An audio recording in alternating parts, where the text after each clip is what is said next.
Information at 11 on a story we've stuck very close to. We've learned a plan to spend millions on the Carrier plant is not meant to add more workers. Records our Call 6 Investigates team obtained say the proposed $16 million investment is not expected to create any new jobs over the next several years.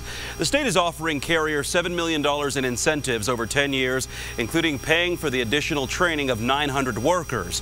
The state's deal is good as long as the company keeps 1,069 employees on the job through the year 2026.